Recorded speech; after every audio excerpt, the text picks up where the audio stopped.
നമസ്കാരം. ചതയം നക്ഷത്രത്തിൽ ജനിച്ചവർക്ക് ഈ നവംബർ മാസത്തിൽ മാതാപിതാക്കളുടെ അനുഗ്രഹാശിസ്സുകളോടുകൂടി ചെയ്യുന്ന കാര്യങ്ങളിലെല്ലാം പൂർണ്ണ ഫലപ്രാപ്തി നേടുമെന്ന് മാത്രമല്ല, ഔദ്യോഗികമായിട്ടുള്ള മേഖലയുള്ള അനിഷ്ടാവസ്ഥകളെ പരിഹരിക്കുവാനും തന്മൂലം മാനഹാനി ഒഴിവാക്കുവാനും നഷ്ടസാധ്യതകളെ അതിജീവിക്കുവാനും വഴിയൊരുക്കും. സന്ധി സംഭാഷണത്തിൽ വിജയം കൈവരിക്കും. ഏറ്റെടുത്ത ദൗത്യത്തിന് പൂർണ്ണത കൈവരും. സഹജമായിട്ടുള്ള കഴിവുകൾക്ക് അംഗീകാരം ഉണ്ടാകും. അടുത്ത മാസത്തിൽ അന്യദേശത്ത് വസിക്കുന്ന പുത്രപൗത്രാദികൾ വന്നു ചേരുന്നത് വഴി ആശ്വാസത്തിന് യോഗം കാണുന്നുണ്ട്. ശമ്പള വർധനവ് മുൻകാല പ്രാബല്യത്തോടുകൂടി ലഭിക്കും.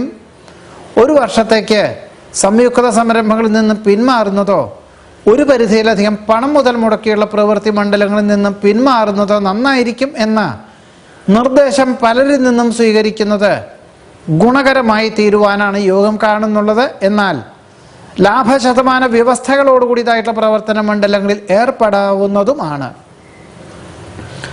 കുടുംബാംഗങ്ങളുടെ കാര്യങ്ങൾ തൊഴിൽപരമായിട്ടുള്ള മേഖലകളുടെ അനുബന്ധമായി അനുവർത്തിക്കുവാനിടയുണ്ട്.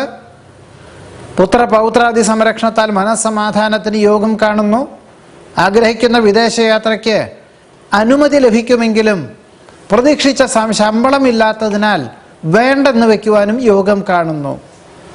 അവിചാരിത ചെലവുകളും എല്ലാം നിയന്ത്രിച്ച് ആത്മസംയമനത്തോടുകൂടിയതായിട്ടുള്ള സമീപനം സ്വീകരിക്കുന്നത് വഴി തൊഴിൽപരമായിട്ടുള്ള മേഖലകളിൽ അനിഷ്ടാവസ്ഥകളും പരിഹരിക്കും.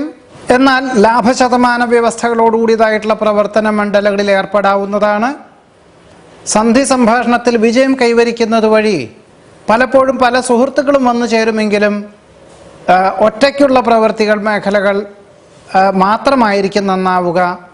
ഇതാണ് ഈ ചതയ നക്ഷത്രക്കാരുടെ ഈ നവംബർ മാസത്തിലെ ഫലങ്ങൾ. നമസ്കാരം.